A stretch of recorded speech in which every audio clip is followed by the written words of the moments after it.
Now we come into the portion of our conference where we're looking at the engaging the public. And the first up is an Educator's ToolKit presented by Melissa Nell and Aedan Stockdale. So, Melissa and Aedan. Hi, everybody. Good afternoon. I am Melissa Nell, and today I have with me Aedan Stockdale. And for those of you who might have seen this program or a variation of it, I brought the secret weapon for you today. So we are now going to reveal all of our secrets. So today we're not just talking about social media, but we're going to start off with that. And I'm just curious, how many of you all can recognize at least one of these symbols? Show of hands. Okay, yeah. All right, then we're going to go on to the advanced quiz. How many of you all have used social media during this presentation? Not this one right now, but today. Like, wow, the hands aren't going up as fast. And yeah, there we go, yeah. All right, so it's out there, and a lot of us are using it. And some of us are even using it right now, maybe today, during this presentation. And usually when I give this talk, I have folks kind of sitting in the back of the room, and they're sort of looking at me skeptically thinking, you know, this social media stuff, I really don't have time for it. And, you know, it's going to be really complicated, and I don't understand it. And really, some of the recent research, it doesn't lie. And this is even kind of a little bit outdated, but I can tell you that in 2011, just 1 year ago, 2/3 of Americans were online with some type of social media. That's a huge audience that you can reach. It's great because you can build your image really easily, cheaply, and without a lot of effort. Tracking statistics are really easy, and a variety of different educational methods are supported. Our county Facebook site, in about a year, we were able to grow it to over 500 viewers, and we use everything from photos to videos, and quite frankly, the thing that gets the most views are the photos and the videos. The number one thing you can post, can anybody take a guess? Yeah, but what baby animal photos? Our favorite, the best thing that got views, baby armadillo. Yep. No one can resist the power of a baby armadillo. So, and again, just in case you're wondering if those kind of quick statistics weren't enough for you, this is what we like to call the social media landscape. And it's a little hard to read, but every single one of those logos you see is a different type of social media provider. And this is outdated. Some of these are already dead. And in the next hour, there'll probably be 20 more. Some of the new ones that are really up and coming right now, Pinterest, that's not on here. So every couple of months it changes. But rest assured that there is a social media, I guess we could say, outlet for whatever you're wanting to do. If you want to write, if you want to blog, there are outlets for that. If you want to do videos, there's outlets for that. There's even the virtual worlds. That's something that's kind of up and coming, and we might think of them as games, but some universities are even conducting entire classes online because they realize that that is an audience that they can reach. So as far as the social media goes, your audience is on social media. I miss the days when I could send out a press release, and that press release would get picked up by 10 different newspapers, and I would get 100 calls from people that all wanted to join my programs. Yeah, that doesn't happen anymore. So we have to kind of evolve and adapt, and I like to kind of think of my audience as, you know, like prey. So they're all going for social media, so I have to adapt and go after them there. So Aedan is a master of social media, and I'm going to turn it over to him, and he's going to give you some tips. These are really, really valuable. A lot of you guys probably already have your own social media pages, especially for Facebook and Twitter, and these are some really excellent things that will help you out, and I just want to let you know all of this is going to Moran, so don't feel like you have to scribble it all down really quick, and we do have some handouts on this in the back too. So if you're interested in social media and you want to get out there on a social media platform, two things. You have to be social, you have to interact with people, you have to interact with your audience. And they love your media. Like we were saying, baby animal photos rock. Everybody loves them. Listen. You know, everybody wants to get out there and put up their latest findings or the coolest things they've seen, and your audience will appreciate that, but you have to spend time listening to your audience. If you do that, you'll know things that they're interested in. We found out that they are very interested in baby armadillo photos. Who knew? Feel free to share information that's passed along by other organizations, because you kind of build a network there that if you share something from another network, they'll share something of yours, and you'll get to show your information to people who wouldn't have seen it because they're just fans of something else and they didn't even know about you to begin with. The other thing is that social media changes from minute to minute. So things like Twitter and Facebook, the updates come minute after minute after minute. So if you're trying to update stuff and post it, you might want to consider using a device that'll schedule it. That way it'll be seen, say, in the evening when people are actually at home on their computers. If you're starting a campaign, start small, start manageable. You don't want to get in over your head just to begin with. You want to try to be able to have something that you guys can keep up to date. The other thing you don't want to do is overpost. 5, 10 times a day is crazy for anybody, you know, just starting any sort of campaign. Your audience basically isn't going to see all that information. So 1 to 3 times a week is actually generally enough to get your message out there and keep people interested. If you use interactive things like trivia or challenges, people will keep coming back to you. They'll interact with your social media campaign. They'll provide their own input and start discussions. And that's really what you want to do, is you want to start discussions and have a place for people to learn and open a forum for, you know, the educational, your educational environment. We really are not joking when we say that if you put something out on social media, you have to be prepared for what the audience response is going to be. Recently, a news agency in Miami found this out the hard way. They went to a Star Wars convention, and they posted about 40 photos of people from the convention, and they put really nasty comments on them. Within less than 10 minutes, they had something like 1,000 comments from angry Star Wars fans. You do not want to mess with angry Star Wars fans. Let me just tell you that right now. And they had to take it down and make an apology within like a day of this posting. And that's not to scare you, but it's kind of amazing to think that there are people watching. One of the biggest challenges I've always found with educating and marketing in terms of environmental education is it sort of feels like I'm preaching to the choir. You know, if people are coming to our educational program, chances are they really love the preserves. They really, really want to be out there. They want to learn.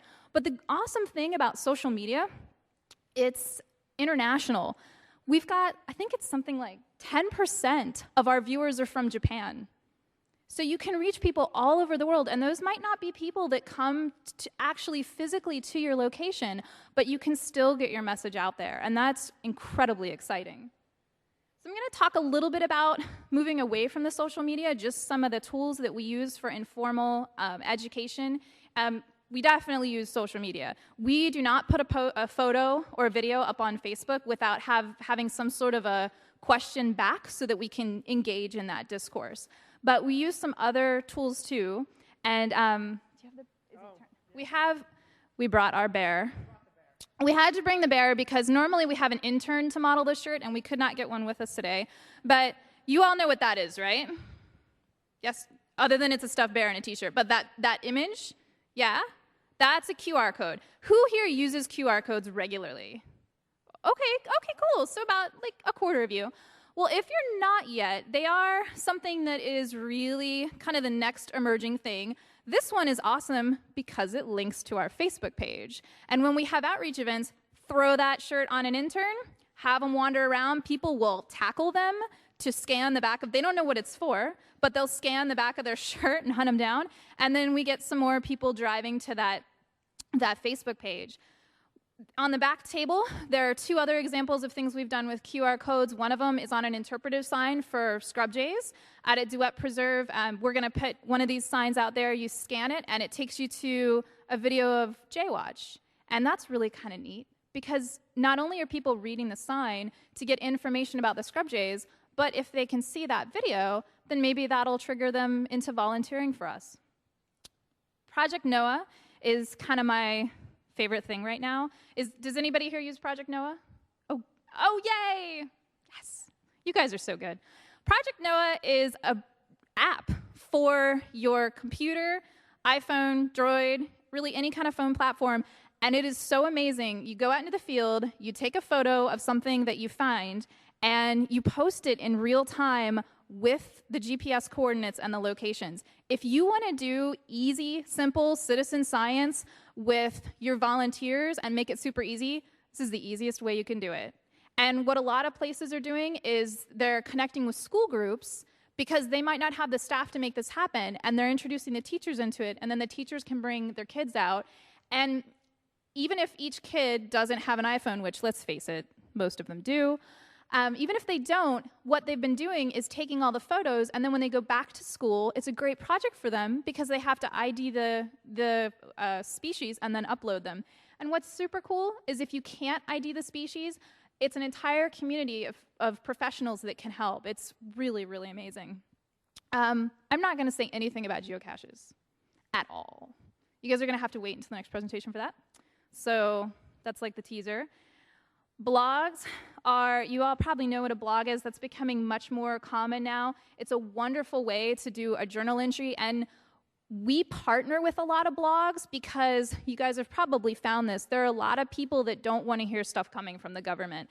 That's a big challenge for us. A lot of people don't believe what we say. So, for instance, when we marketed our GeoTour, I reached out to a couple of different bloggers and asked them to talk about it, and that way that gave us credibility because we linked up with them. We also have traveling trunks. There's one in the back. That is a wonderful outreach. Charlotte Harbor has sponsored 2 of them, and Tampa Bay Estuary Program sponsored the one that's back there. We couldn't bring yours because people have them right now. And they're wonderful outreach materials that have all different sorts of things in them that teachers can check out. And then we also have a podcast that we do. And Aedan, and I should really stress this, we would not have this if it weren't for him. He did it. He was one of our interns. He's now part-time staff with us, and this was his intern project. All of our interns have to do a final project, and his was putting this together. You think it'll play? Nope. Okay, so your homework for the evening is to go to the Manatee County Natural Resources website, and there is a section there on our podcast, and you can hear Aedan do his podcast thing. So you can get really creative with this. We just like to throw this up there to really show you this doesn't have to be this sterile thing. These are QR codes. Most of these came from Japan because the Japanese have had QR codes around for something like 4 or 5 years now, and they get really amazingly creative with it. So you can have a lot of fun with these things.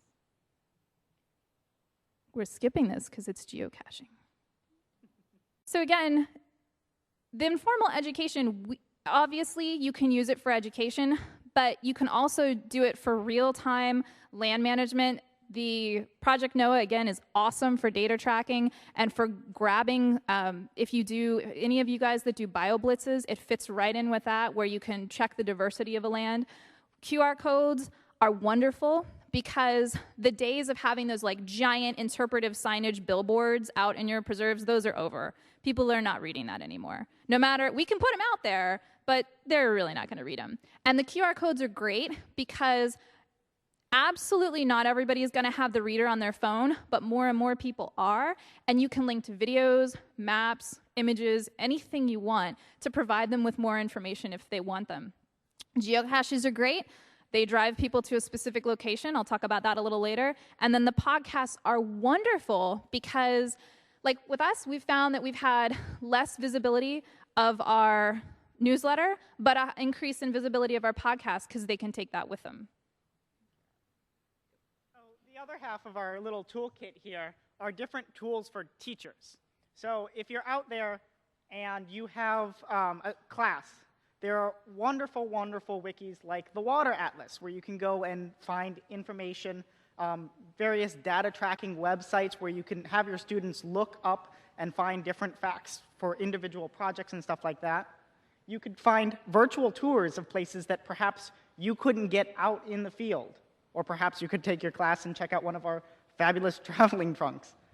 The other thing, like we said before, the podcasts. They let you take that audio tour. They let you learn information. You can have it in the classroom. You can have the students listen to it at home. And videos are great because they're just another learning tool, great audiovisual components. So where can you find these tools? Well, one of the great things is that a lot of the informal educators, if they're out there, if they're using these tools, they're making stuff for teachers, for classrooms, stuff that you can use with your classes. This is a really cool tool I just found out about. Twitter as a search engine for finding out different cool things. So if you take twitter.com/search and you type in any terms you want, for us, let's say environmental education, you can actually see up to the minute different links, different activities that are going on anywhere around the world. I thought this was pretty cool, so I figured I'd share it with you guys. And again, different, like I said before, the wikis, you can find information, but students can also edit them, add their own information. They can help add to a body of knowledge. Different data tracking, like with the apps in Project NOAA before. Virtual tours, get out of the classroom without actually having to leave it. And then the podcasts and videos to bring different things into the classroom. So we'll share our final thoughts with you. The biggest thing is you have to be willing to be a little crazy because you have to take some risks. Not everything we try works. We've had some fantastic fails. But for everything that we have that doesn't work, we have at least one thing that goes extraordinarily well. And it's really worth it. And I know there's probably some people thinking there that's sitting there thinking, man, they must have like 20 people. You're looking at the education team, and he's part-time. So I want to emphasize partnerships. Again, I'll talk about that a little bit later, but partnerships are the way to go. Volunteers are huge. You have to be willing to be out there. You can't do this stuff without being brave and putting yourself out there. Again, collaborate. We would not be as successful as we were if it weren't for the partnerships, and that goes everything from funding all the way down to people that, contact us and say, hey, I'll help you proofread, I'll help you do whatever, or I have an idea. And even our rangers, this is like the Duet Love Fest, because Ranger Mark from Duet just this morning sent me 4 photos and said, hey, we're closing Duet for Hunt this weekend. Just wanted to let you know, here's a photo of me hunting with my bow. Please throw it up on Facebook. Do you know how many photos the Ranger photo got on Facebook? Like, how many people responded to that? A lot. So you can get it's true. So you can get all sorts of wonderful, wonderful items from your partners. And you really have to be open to new possibilities. And, when you put stuff out there, you might attract different audiences, and you need to be willing to accept them and welcome them. And that's really all we have. We're done? Yeah. We're done?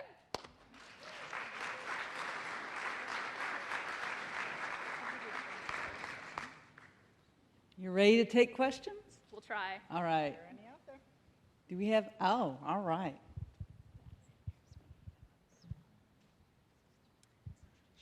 Kenya Leonard with Sarasota County, and I'm just wondering what kind of management and oversight. I'm thinking our communications department would not approve of wild and crazy ideas that us parks naturalists might want to put on our social media sites. By the way, we're not allowed to access any from our computers at work. It took us a year to convince our county attorney that it was okay. We had a public outreach information officer, and I worked with him. I actually wrote the policy, which is very simple, and it pretty much boils down to each department has one person or 2 people who are blessed. And seriously, and here's the amazing thing about this.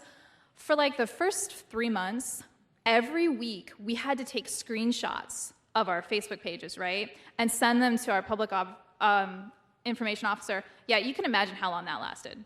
So after about 3 months, he was done with that, and he realized that, everybody was going to be pretty good about it, and it worked.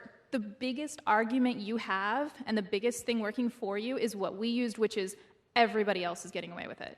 And believe it or not, the lawyer that was in charge of approving this is one of the strictest that we have in the county. And that's really what finally made him cave was SwiftMud has it, FWC has it, you know, all these different places. And the way they manage it is they have 1 or 2 people that are the key people. They're the ones that we're going to get in trouble if anything goes wrong on our Facebook page. But what we do is we have other people like some of the rangers that are fantastic about sending us the information, and we use it. Aedan mentioned a poster. It's called Hoot, like a owl suite, and that's what we use to keep it like posting and constant. So hopefully that kind of answers that for you.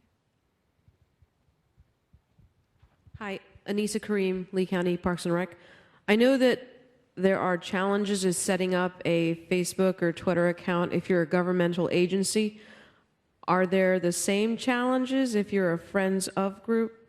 And would that be a benefit to having your Friends group set something up for you instead of doing it yourself? It depends on the relationship your county has with your Friends group. We don't have Friends groups in Manatee County, but I can tell you that from the county's perspective, I suspect they would rather have it going through the county, because then it gets dicey because you're speaking for the county, if that makes any sense. However, your Friends group has its own audience, and having a Facebook presence on its own can be a huge thing, especially if your Parks and Rec or Natural Resources or whatever can't do its own. We wound up, we have 6 Facebook pages right now. We wanted 1. We wound up with 6 because people were checking in at all the preserves, and we had to grab them because Robinson Preserve had like 7 different Facebook pages. So it's very possible that there are pages already out there, and your Friends group can help manage those. Actually, kind of on that note, with those pages, anybody can create a Facebook page is one of the things. So say Robinson Preserve, a bunch of people who had gone to Robinson Preserve created a Robinson Preserve page so they could check into it, which meant that somebody out there in the community was running the Robinson Preserve page and not the county government. So that's one of the reasons we kind of jumped on it and claimed ownership. So we now post stuff for Robinson Preserve to make sure it's kind of all official. That's another really good argument for you getting your own, because some of the stuff that was getting posted, we were able to point to it and go, do you really, like, this is Robinson's '(S) Preserve, like, you know, we were able to point to it and say, you don't want that misinformation getting out there. Okay, well, thank you so much. Yeah. Don't forget the bell.